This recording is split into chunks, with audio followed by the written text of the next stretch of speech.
you can be learning knowledge and consuming every sort of self-help or well-being modality, but unless you really truly embody it, it's not going to make a whole lot of difference.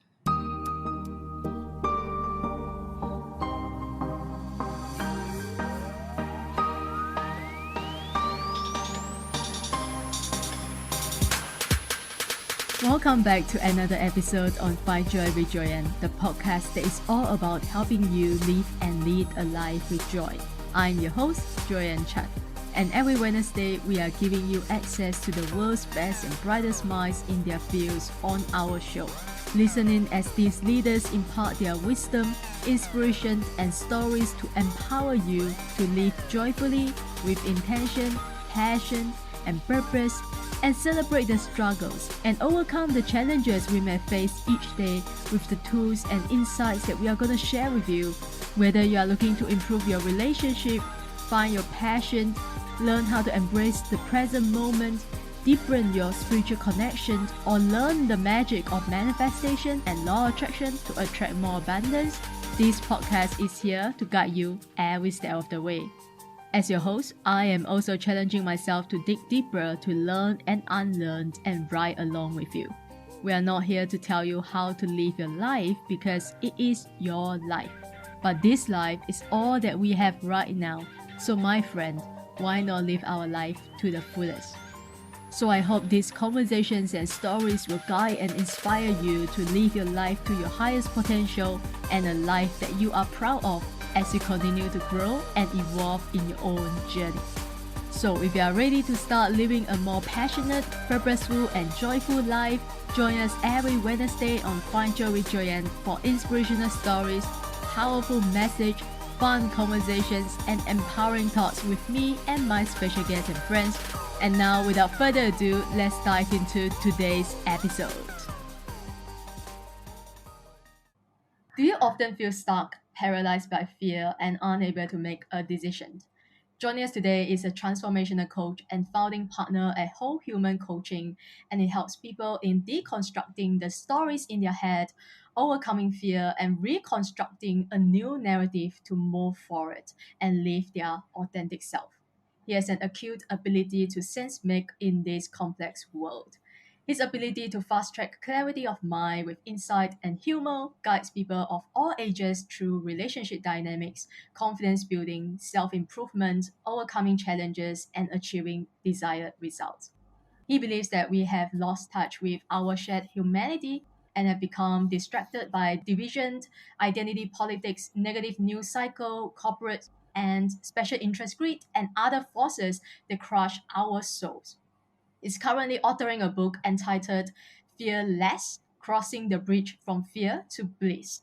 So he's here today to empower you to become fearless and rediscover your humanity and freedom. To remember who you are and who you will be to make positive change in our world today together. So guys, help me in welcoming whole human coach, Colin Kingsmill. Hi Colin, welcome to the show. Hey, thank you. Thank you so much. Thanks for the great introduction. It's great to be here. The first place that I want to start with you is to talk about your story. And it's just Mm, fascinating when I read about your story. I want to talk about your wake up call when you were about 35. mhm. And Yep. the day you left your banking role after a decade in Switzerland, and Yeah. I want to know how just within days, you sold your sports car, gave away your expensive Italian suits, and as well as your Cartier watches to your housekeeper. That is insane. Can you bring us back to the day? I wish I knew you back then, right? But just kidding. I know, right?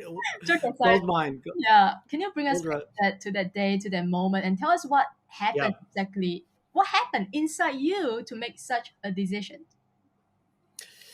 Yeah, it was a strange day. It was April 6th, 2001. I think it was a Friday, and for a long time, I had really been suffering with stress and anxiety and depression, and a whole bunch of other sort of physical manifestations of unhappiness. And I had recently divorced. I was just really just a miserable guy, right?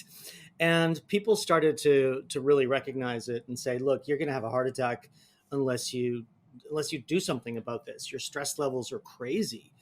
And so a good friend of mine brought me to do some Reiki classes, a healing modality. And I thought it was pretty cool. I'd never sort of gotten into spirituality or mental health stuff or well-being. I was just like, no, that's not for me. I'm just a workaholic. But then they kind of tricked me into doing something a little more profound called it was rebirthing, like a breathing exercise. Um, but during that process, I really had this like, I almost had like this spiritual awakening, like this light that came to me that said, you know, this is crazy. Life is a lot much longer continuum, so you don't have to get it all done now. Almost like going to heaven for a minute, like it was just a really strong message, almost like past life regression. And I didn't believe in any of that, but I did see that my life didn't happen. It didn't have to all happen now. And I don't know how spiritual that is or not, but I realized that day that I didn't have to strive anymore. I didn't have to show anything to anybody. I didn't have to demonstrate anything to anybody. I didn't have to prove anything to anybody. And it was a real sort of shocker.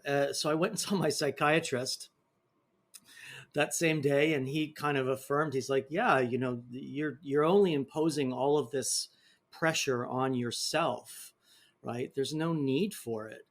And I just had this realization that, you know what, he was right. And that sort of wellness, well-being kind of awakening exercise that I had just reinforced that. And in an instant, I realized that everything was crazy. Like everything I wanted, everything uh, I sort of for 15 years strived to have didn't make sense anymore. Um, and today I would probably call it a really like a early midlife crisis. Maybe like a third of the way crisis, not a midlife.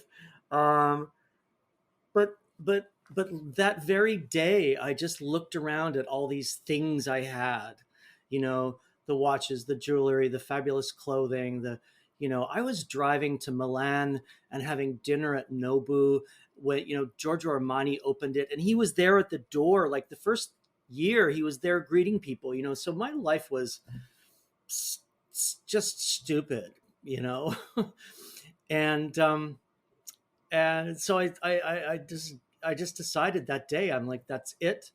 I'm done with Europe. I'm done with banking. I'm done with wealth accumulation. I'm done with trying.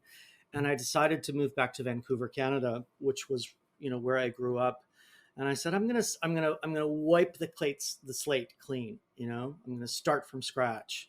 And that's why I gave everything away, because I just didn't want any sort of recollection, and I didn't want any memories from that 15 years of struggle and pain and untethered kind of ambition. I started all over again. I went to the local spiritual bookshop and I bought every self-help book that you could imagine. I'd never done anything like that before. I thought all that stuff was woo-woo and crazy and useless, and so I just dove in to really Eckhart Tolle's book. I think The Power of Now had just come out, and that's when everything shifted for me, and I started again. So, okay, so now you moved back to Vancouver, Canada, and you start Yeah, over again, and you bought all this self-help book. And then what did you yeah. do next? What did you do with that all the knowledge and wisdom and That's a really good question, because I went and started to work in an area that interested me more. I've always loved architecture and design and building things and transformation. So I went and so I did go back to work in a field that was much more heartfelt than banking and financial services. And the funny thing is, I read, for the subsequent 10 years or 15 years, I read everything, but I didn't really embody it until I decided to come back to Canada again. It's almost like I fell off the cliff, but slowly went back. Like I didn't quite learn my lesson then.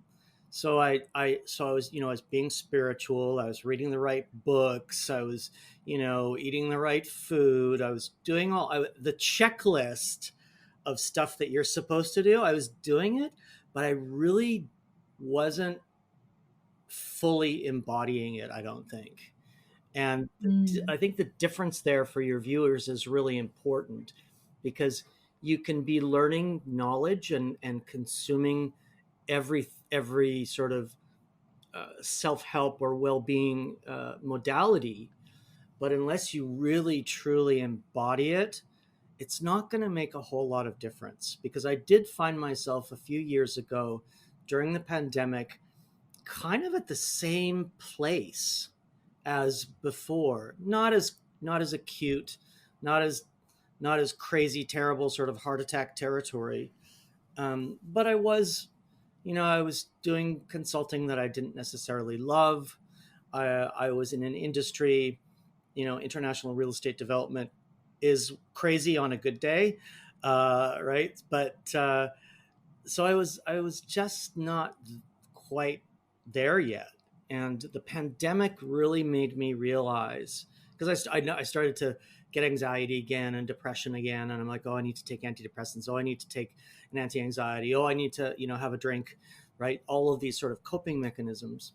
I recognized that though. So second time around, I'm like, there's something wrong here. I'm going down that same route. Decided to come back to Canada again, come home, quote unquote, and yeah, come home. And this time around, I'm fully embodying it, and it's been like a total liberation for me. I feel so free now, and we can dive into the how and the why of that. But Yes. once you really embody it and you feel it in your body, and you begin to live your authentic self, then life becomes just joyful and blissful and lighthearted and fun, you know. So it took a couple of rounds, and I'm on a mission really to, like I said, help people discover their humanity, which is really just, who are you really, right? And how are you going to make the short time on this planet as impactful as possible, so that's my mission today, thanks to an early midlife crisis and then a later midlife crisis that brought me back home to where I am today. Thanks for being so honest, because I'm sure some of us, if not most of us, are still struggling on this so-called quote unquote spiritual journey, right? Yep. It's not, because I also had my own spiritual awakening in the beginning of the pandemic, after a heartbroken, like a relationship and all the other stuff that was going on in my life. And I had this spiritual awakening. Like I had to break through that. Mm, So, and then of course, like you mentioned, I few years later down the road, I also went back to depression and anxiety and was like, what is going on here, right? I thought I already figured it out, right? I thought I already came out of the darkness and I already found myself and all these things, right? But no, I didn't have yeah. everything figured out. I didn't have the answer. So how would you help people now? Because you're talking about, your mission is to help people rediscover their freedom and humanity. How do you actually help people to do that? Because we all know that knowledge is only potential power. You can read as many self-help book you want, but Yep. at the end of the day, it's about embodying, it's about taking action, it's about living it. Yeah. So we are not short of information, but we are overwhelmed with information now. Because you said earlier you want to dive into the how and why, right? So how do we help people to, from knowing to embodying? Yeah, yeah. So I think this first step for me is what is your belief system today, right? Understanding the stories and the narratives that are going on in our heads, and it's really interesting because I think we don't realize the conditioning that we bring forward from perhaps a childhood traumatic event. And I'm not talking, war or sexual abuse or any of the stuff that gets in the front page of the news. Simple things. And okay, divorce is not simple, but it could be a divorce. It could be separation of parents and one moves to Europe. It could be being dropped off at school and not knowing the language. It could be, for me, it was sleeping in a house, and my bedroom had no curtains, and we lived in a forest, right? Beautiful, idyllic. I mean, anybody today would love that for their children. But for example, I didn't have curtains. For years I didn't feel safe, and all of us bring forward these traumas into our working life, into our adult life, and we don't even know it. So my first job is let's hear what your belief system is. What are the stories you're telling yourself? What are the, most of it's lies, most of it's not true, most of it's up here in your head. So I help people break that down. I help them look back in time and see, where did this people pleasing come from? Where did the yes to everything come from? Where did the difficulty with boundaries come from? Where did, you not working in and living your sort of true self, where did all of this come from? And often it's at some intersection in time where, I don't know, maybe the parents were fighting, or maybe there was financial insecurity. And if there are those sorts of things happening in earlier childhood development, you might carry that into your office today. So, for example, I don't know, let's say the parents are fighting and the kid needs to feel that they have to be there to make sure that they don't, right? We, as children, we assume all of these responsibilities that we have no idea how to cope with. So what we do is we create like a coping mechanism for that moment in time. The problem is we bring it forward to today. So something like that might translate into an office scenario today where you feel like you have to fix everything. You feel like you have to be there all the time. You feel like you can't leave work. You feel like you have to assume responsibility of other people that may not be holding their own weight. I mean, it can manifest in a whole bunch of ways. And then that makes you sick, right? So the step one is deconstruct those stories. Where did they come from? Okay. And you go back in time and you forgive that child because all they were doing were coping. And then what we do is, once you've kind of had that aha moment and you say, oh, I don't have to treat this relationship or this business or this interaction in that way, right? I can recondition myself. I can look at life through a different lens, right? So until now, you've had this lens on that was created a long time ago, and you make unfortunately every decision based on that lens, and that may be a lens of lack, right? So financial insecurity. That may be a lens of unworthiness is a huge one, right? Where we feel unworthy. So deconstruct, acknowledge and recognize, and reconstruct the new story. What do you want tomorrow to look like? And when I say remember who you are and who you will be, that's really about getting back to your core, back to your essence, right? And so the idea is to go back to childhood, back to pre-trauma, and assuming you've had it, and really pre-trauma or pre whatever has brought you to that conditioning state or conditioned state, and redesign the future based on who you really are, based on your authentic self. And I know this because I've lived this stuff on my own skin. I realized just like 9 months ago, thanks to a gift that was given to me of letters, that I had a really traumatic period in my childhood that ticked all of those boxes probably. But that recognition that I had had that trauma, and then for most of my life, and this is why I'm on a mission, right? For most of my life, I saw life through the lens of having to do more, having to be there all of the time, saying yes because I didn't want conflict, uh, not setting boundaries, so assuming more and more and more, responsibility, and not listening to me and my gut and my feelings because I was doing things that I just didn't like anymore. And didn't love, and they weren't bringing me joy. And I did it for years of, yeah, it's okay. It's a great industry. And I'm living a great life and traveling and blah, blah, blah. But I wasn't feeling authentic and free. And now I realized that, I jumped into some therapy sessions. I jumped into some coaching sessions. I I relooked at my relationship with, fitness and alcohol and food and all of that, and I adjusted all of that. And now I feel like I've been liberated from a prison. So deconstruct, take a look, reconstruct, and live life through an authentic lens.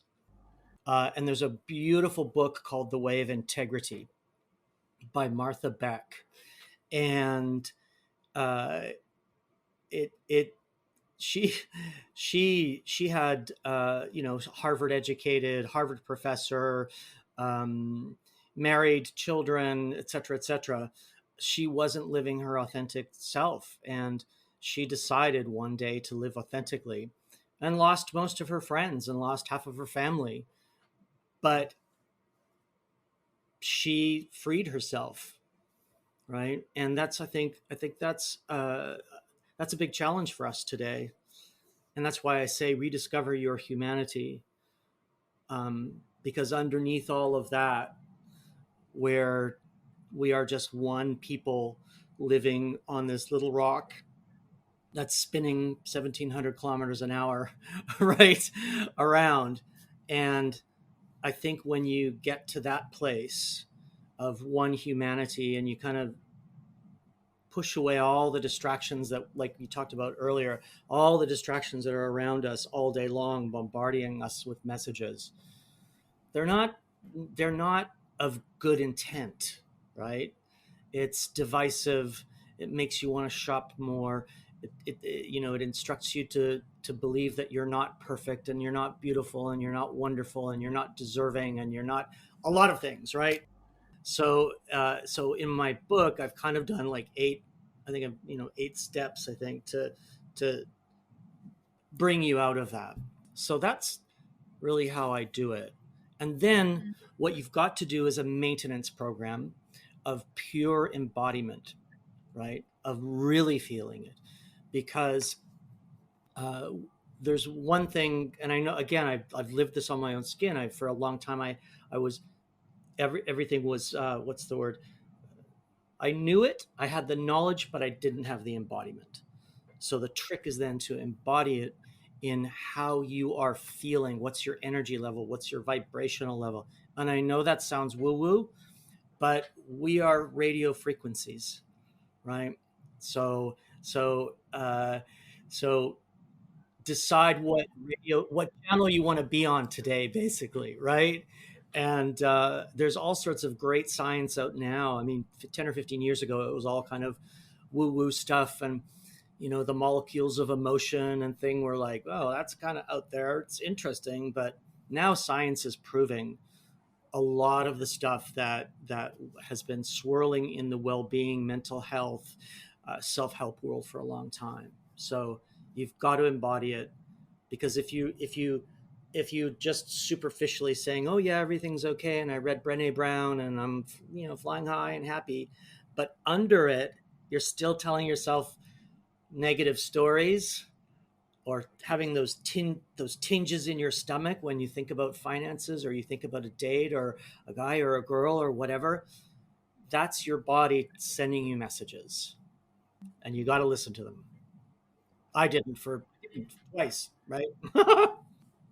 Yeah, first I just want to say we love woo stuff. My listeners, they love woo stuff. So, Great. and I really want to talk about authenticity because what do you really mean by that when you talk about, being our authentic self and living an authentic life?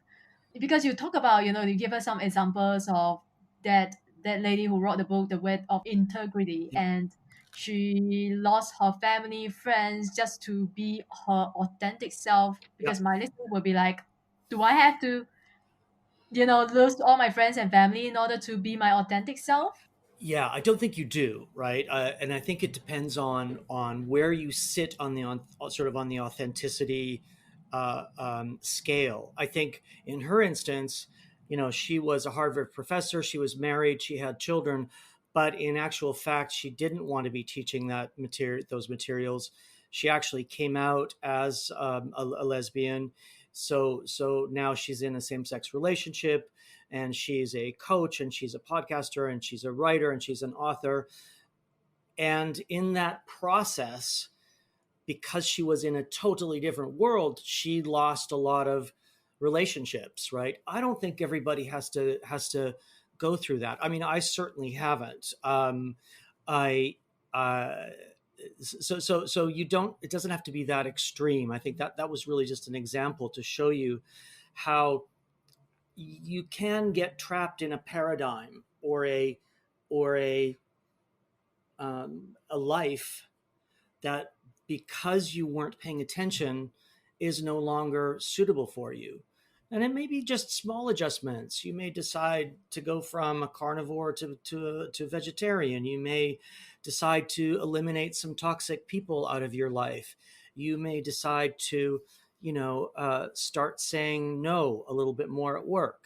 So it can be small stuff, but even something like saying no to to a colleague, or saying no to certain type of work and deciding to change your careers, uh, that may be enough, right?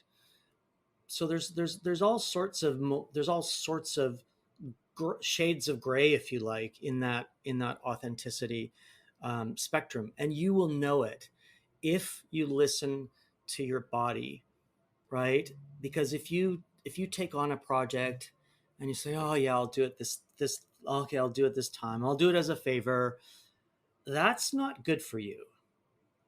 So, because the yes when it should have been a no, or the boundary infringement when the wall should have been up, uh, if that happens over and over and over again over time, it's detrimental to you, and you may not even notice it, right? It may take years for an autoimmune disease to flare up, or you know depression or anxiety, or being triggered. There's all sorts of ways that these things manifest when you are not your authentic self. So that's the thing to be aware of, right? If you're having to take antidepressant pills and anxiety pills, and you're having too much wine and at night with dinner, and you know those are signs that you are not living your authentic self, because we don't need that stuff. What do you mean by that? We don't need that stuff. Okay, of course we can enjoy wine, right? Once in a while, and Yeah. So if you're enjoying it once in a while, that's fantastic. I mean, and the stories and the depth of just the world of wine is amazing and beautiful, as long as you're not using it as a daily coping mechanism to dampen the pain of living a life that's not your true life. So that's the thing, is these or an anti-anxiety pills, um, pain relief, pain pills. Like there's a pandemic of pharmaceutical pill abuse, in the United States and elsewhere. You those All of those things are dampening and hiding and masking your true self, right? And I think some of the more recent papers, even about depression, are showing that it's not an imbalance in the brain. And I know that when I liberated myself and I took off, the the wall and the masks, right? That especially men, well, women too. Everybody's wearing a mask and everybody's wearing an outfit, and I started to shed all of that, right, in the last 2 or 3 years. And I'm like, well, I don't need antidepressants. I don't need anti-anxiety now. I don't need any of that because because I don't have to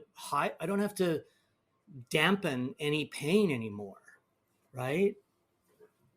Does that make sense? Yeah, I'm just thinking, okay, so what is the healthier way to cope with pain, fear, anxiety? Because a lot of people, they don't know about it. Like they don't know any better way to deal with that. So they just numb themselves with alcohol or Yeah, drugs or, like sure. whatsoever. Se- Or even because social media. oh yeah, sex, social media, television, like there's all sorts of addictions, right? Pick your addiction, right? There's all sorts of ways it manifests, but the work to do, and this is where mindfulness really comes in very handy, okay?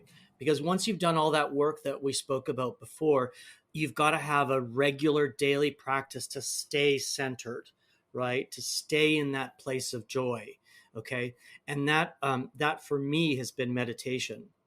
Now, again, for your users, sorry, your audience, um, that was too much of a Freudian slip from the pharmaceutical and drugs. But your so your audience, once you've done all that work, right, and discovered that because anxiety will come from sometimes it's acute imagination in your head, right? Right, you're thinking into the future about some scenario that is just making you shut down, right? Where does that come from? That's coming from a story that you're telling yourself in your head and you're letting it spiral out of control. Okay. So, what I do is I ask people what that flintstone moment is. You know, when you have a flintstone and you light a fire, there's a spark. When you get up in the morning, ask yourself, what decision have I just made about the day? Because we make it in a nanosecond. We make it. It's not the universe or something else or your husband or wife or kids or whatever. We wake up and we have a flintstone moment of, am I going to go up or am I going to go down? Okay. So to make sure, or to help you with fear or anxiety or depression or any of these manifestations, is mindfulness. And I do now a daily practice of meditation. And again, I knew about it for years, and I did yoga and I tried it, and I'm sitting there, I'm like, fuck, this is crazy, right? I can't so all the stuff swirling in my head. But one particular app called Waking Up by Sam Harris, I started these 10-minute meditations, and they're guided, and I thought, okay, I can do 10 minutes. And then after a month or so, it said, hey, do you want to do 20 minutes? And it's like, oh, okay, I'll do 20 minutes. And now these days, I do between 20 and 60 minutes of meditation a day. I do guided still because I can't, not quite there just to sit and close my eyes but guided meditation to make sure that you're not running ahead you're not thinking about the future.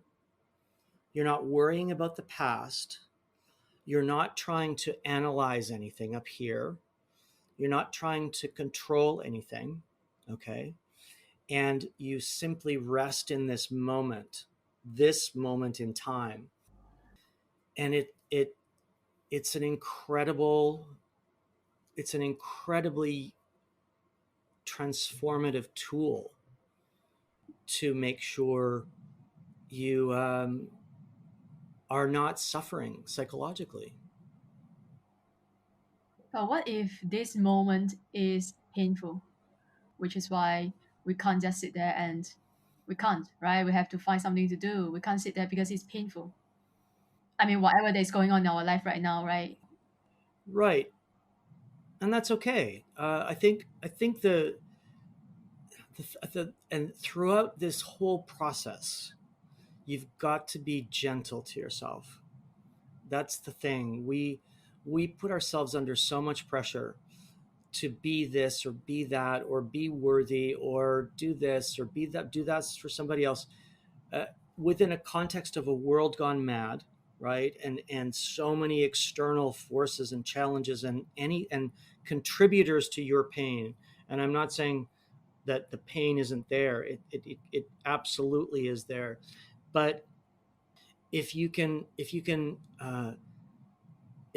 realize that with this practice, with some practice, and over time, that pain can diminish, and you can look at life differently and have a different life.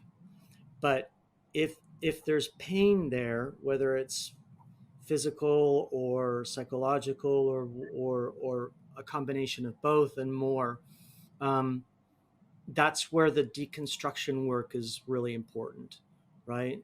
So where's the pain coming from? Where's the story coming from? What are you telling yourself? What are your belief systems? And so often, so often they're self-limiting beliefs, right? And our society is just built for that. So you almost have to create like a force field around you, right? Because there's so much happening today. Remember, and there's a wonderful book called The Hunter-Gatherer's Guide to the 21st Century about uh, we don't even know today the effects of Twitter or Facebook long term on us. This is all hyper novel. And if you are into kind of, because what I like to do is together with all of that work, deconstruct, reconstruct, break it down, living in authenticity, telling, about all those things, all that stuff, and then mindfulness, and it's a kind of a it that all of that work, you want to contextualize that in the world that we live in. And the world, the last 70 years have been like no other time in history, right? And we've grown up thinking this is normal, but it's not normal. It's crazy what's going on now, right? So if you're feeling pain now, just be gentle with yourself, because it's justified in the context of the world we live in. Okay. But all I'm saying is it doesn't have to be this way. We can rewire you.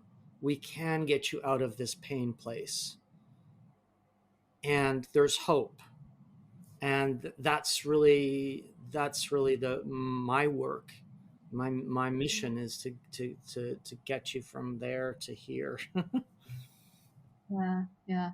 Well, I just want to say I remember how happy I was when I didn't have a cell phone, right?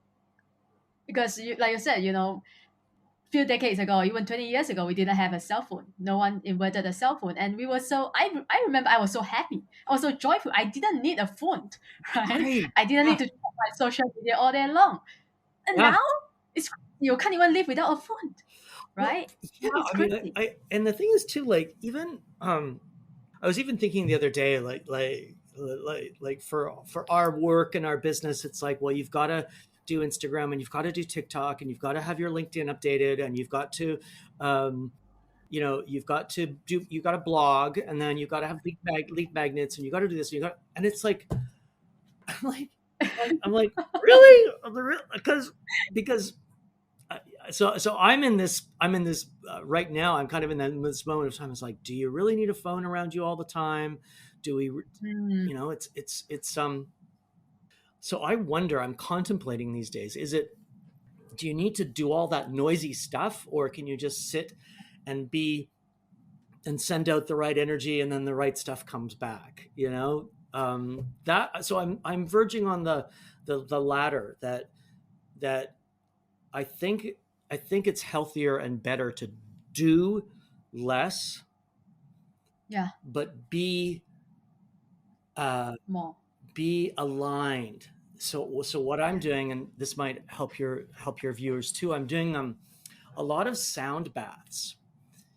So just listening to high frequency healing music tones, and they don't have to be Tibetan bowls. They can be, crystal bowls. There's all sorts of options on Spotify or other platforms for music.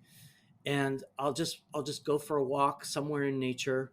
I'm lucky because I have the forest right here, so I'll just walk into the forest and just feel the energy.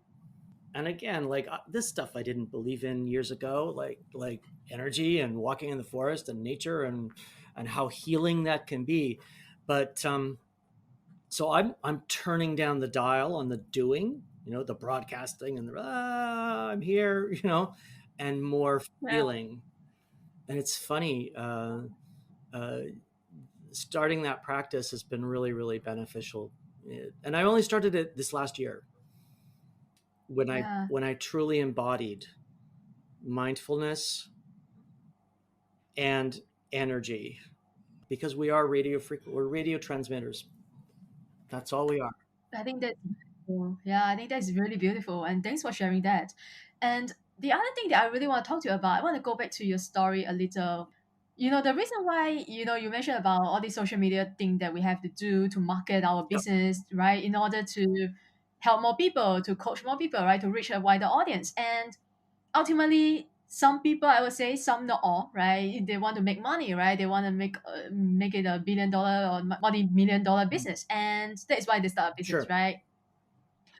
If not, they will just start a Sure. non-profit. It's a business, Sure. so you want to make money. So my question for you is, because you have seen it all, right? In your 30s, 20s, you spent decades seeking materialistic Yep. fulfillment, power, money, status, Yep. only to give it Sure. all away. So my Yep. question is, do you think money can't buy happiness and freedom? And how do you see money and happiness and their relationship now? Yep. Yep. Very good question. Thank you for that one. So a couple of things to unpick there, right? I, I, for most of my career, money, or the first part of my career, certainly, money was the objective. It was the destination. Okay.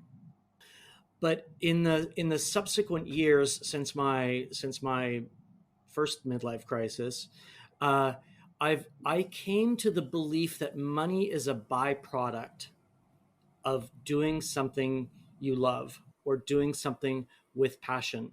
So I don't think you necessarily need to be like, I need to be a billionaire, or the alternative is an NGO in sub-Saharan Africa.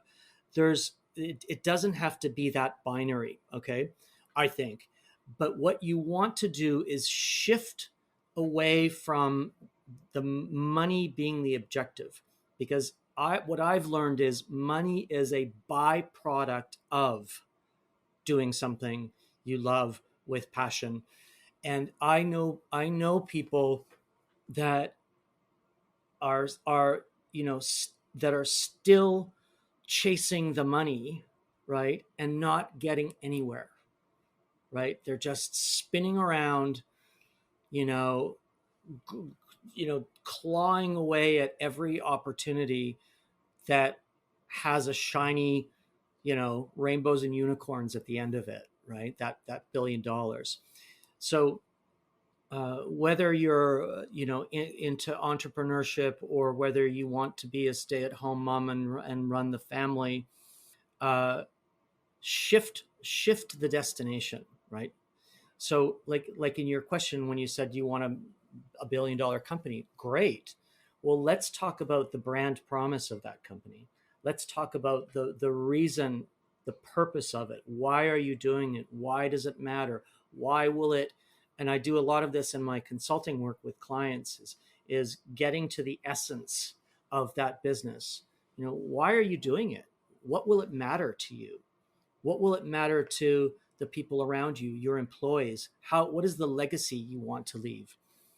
And if you approach the business with a promise to the population, a promise to your clients, right? That's very different than going in and saying, I want to make $1 billion in this business. Okay. Because this way, with a brand promise that truly resonates with people and resonates with the planet and is sending out the right energy and the right messages, and or high vibrational messages, and positivity and joy, like you're doing, uh, it changes everything, because then you are attracting, a different clientele. You're attracting a clientele that resonates with your purpose driven um, objectives and plan and mission, right? So I always ask people when we're talking about money is, let's go back to the essence of it. Why are you doing it? What does it really mean to you, that, and how much do you want? And so it's also about quantifying it, being very, very specific. What do you want? When do you want it? What do you like? um so again, being really intentional about it. And what else would I say about that? I think that's it. Did I answer your question? Yeah, you did beautifully. And it reminds me of Simon Sinek's book, Start with Why, right? It's, you know, Right. you have to start with why. Like, it's okay if you want to make $1 million, right? It's okay if you want to make money, but Make 20, make 100. yeah, but again, go back to the why. Why do you want to make that money, right? And Yeah, sometimes it comes back to, I want to support my family. I want to give my kids a better education, right? It's just that, but it's not because you want to make money. It's because you want to do it for your kids, for your family, right? For people you love, and yeah, that is yeah. gonna drive you and move you forward, right? Yeah, so just make sure the intention is pointed in the right direction, and it's focused on something that's going to give you joy and have impact, and uh, uh, yeah, have impact in the world. And the money will come because you are out there. Your radio signal is emitting high is great energy, and you're doing something you love, and then, I mean, then the possibilities kind of are endless. So you're absolutely right, and I love the fact that you said, you don't have to, want to be a billionaire. You could just want to sustain your family. Beautiful. Then, that's a very pure, uh, intention, right? Yeah. With money. And that's why, families sometimes can be absolutely beautiful, right? And they're the foundation of our society, and those are wonderful objectives. And but just, again, make sure the intention is coming from a clean place, right? So, you know don't be out there trying to make money to prove something to your family, right? To prove something to your siblings, to prove something to your parents. You don't have to prove anything. That's my message, is you are worthy. You don't have to prove anything to anyone. And if you can let go of that sort of core wound of unworthiness, then you can fly. Then you can, you know, limitless possibilities, right? That's a beautiful message. Thank you so much for that. And I would like to end with that message because it's just so beautiful. And again, this has been a very transformational and life changing conversation. Thank you so much for being here. You have been very generous and kind of your time today. But we always end with our final five rapid fire questions. Yep. And Wait, go for it. I'll be really quick. no, you don't have to be quick, but it has to be answered in I one know. word or one sentence maximum. Okay, All right? go for it. I'm ready. What is one thing you wish you knew earlier?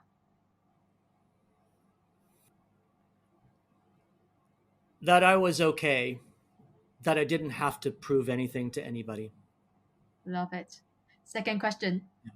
It's kind of similar, but if you could live your life all over again, what would you do differently? Well, I probably wouldn't do anything differently, because I don't think I would have gotten to where I am today. Um, but I'd love to help people accelerate their journey. Does that make sense? Yeah. So they don't have to go through It's all like of that it's like struggle. yeah, you don't have to do 35 years of stuff. You can get to joy faster than me, and I don't regret anything. So I don't think I would change anything, but uh, I want to help people shorten that time. Beautiful. The third question is, what is something you're trying to learn or curious about right now?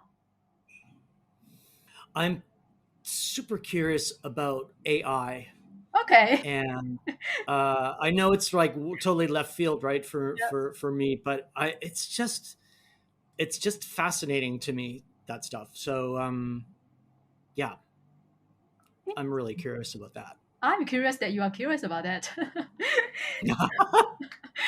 um, I mean, I live in the country and I look like a cowboy, but I love technology. I love, singularity. I love quantum physics. I love all that stuff. So the arrival of ChatGPT and all of the other ancillary tools it just fascinates me.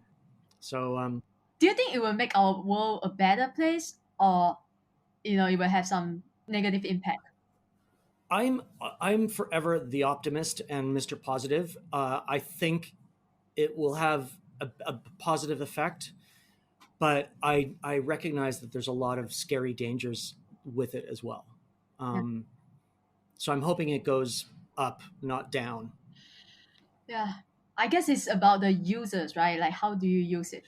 Like, it depends Yeah, on. I mean, certainly, yeah, exactly, and certainly the tools that we're seeing today that are coming out on Google or coming out on, even Zoom has all of these AI writing tools and transcribing, and they're great. That stuff's amazing for breaking some of the day-to-day monotony that we might have to have done in the past, whether it was writing or recording or analyzing things or getting information. So um, the tools that I've seen are incredible, but very, very much, world life and world changing, I think. So don't ignore it, is what I'm saying. Yeah, yeah. Um, I know we are breaking the rules here, but do do you think using AI it will help? It will move further away from living our own, true authentic self. I don't think so. Hmm. I think it actually can help you get there faster, actually, Okay. because now there's really no excuse not to learn something. There's no excuse not to know something. There's no excuse not to unleash your creativity, with some of the writing tools or design tools. Um, and there's beautiful tools out there like Canva, Yeah. which is helping the world design things. And they, at their recent summit, they introduced like 10 AI supported tools that were like fascinating stuff. Like, so I think it can actually help you unleash your potential because, Mm. you don't have to spend a week on a PowerPoint presentation anymore. You Yeah. can spend an hour, and if it's assisted by AI, my question is, what are the possibilities of, how can you expend your energy if you've saved all this time, right? So don't Mhm. waste it, Yeah. Yeah. right? And you no longer have the excuse of, oh, I don't have time to meditate, right? You can have more time. Yeah, exactly. No excuses anymore. Yeah, no That's excuses it. anymore. And you can really finally do things that brings you joy, right? That makes you like your hobbies, right? Spend more time with family. So think about Yeah, the good it- side. Yeah. totally. Bring out your inner child, right? I've just started to do that. Mm. My inner child wanted to be an architect, so now I'm drawing floor plans again. Wow. Why not? I think it permits you, allows you, gives you the possibility of eliminating the tedious stuff Mm. and letting you have more time for creativity, have more time for yourself, have more time for your kids, whatever. um, Yeah. so I see it as a great tool right now Love it.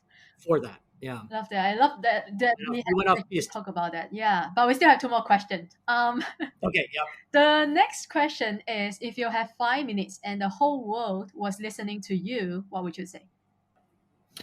I would remind everyone that we are one people on one planet on a tiny rock flying through the galaxy. And uh, and then I would break that down and what that could mean for the world, and for people, because I think what's happening today is we are so distracted by labels and movements and alphabet soup identities and new, like, all this stuff. I think is just a distraction from our humanity and from community.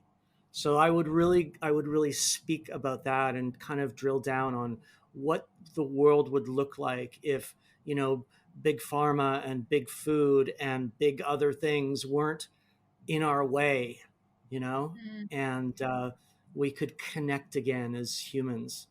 It doesn't matter what color you are, where you're from, your ethnicity, none of that matters. We're all the same. Yeah.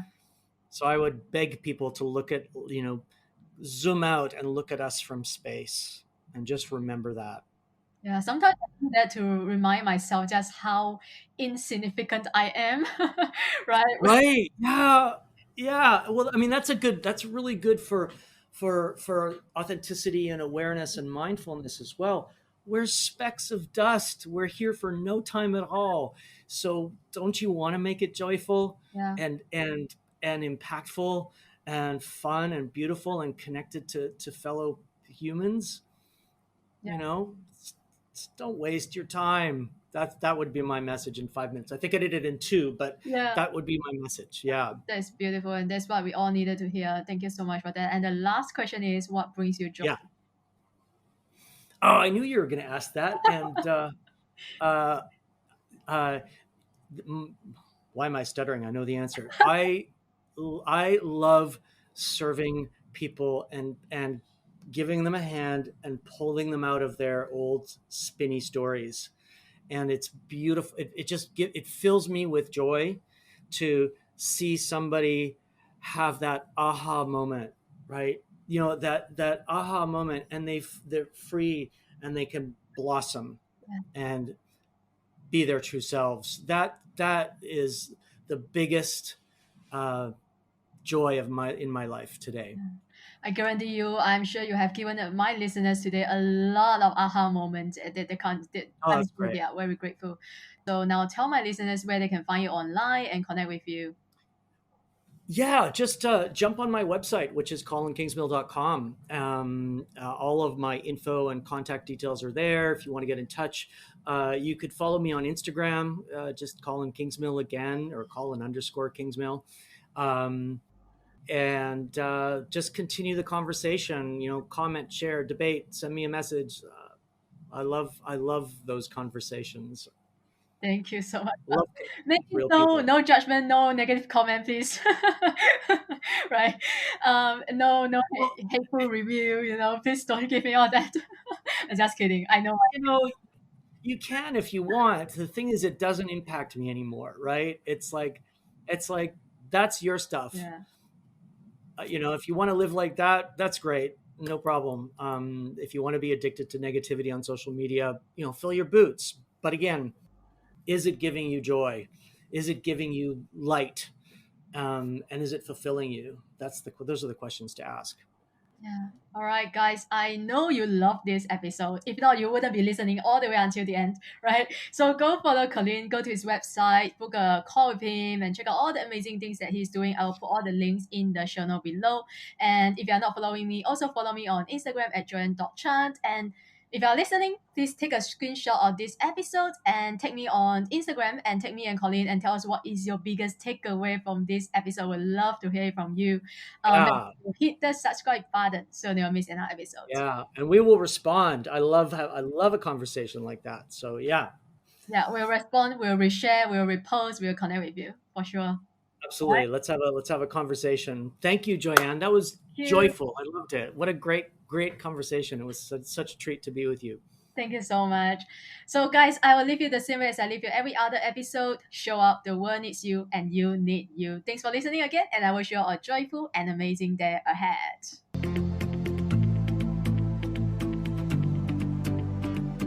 Thank you again for tuning to Find Joy with Joyan podcast. If you enjoyed today's episode, you can help support this podcast in one of three ways. 1. Take a screenshot of this episode and share it on your IG story and tag me at findjoywithjoyan_podcast so I can repost and connect with you. 2. Share this podcast with a friend or a family member. And 3. Leave a positive review on Apple Podcasts so we can continue to grow and reach more listeners worldwide. Make sure you also subscribe so you don't miss out on any episode coming Wednesday. Thanks for being here, and I will see you soon in the next episode.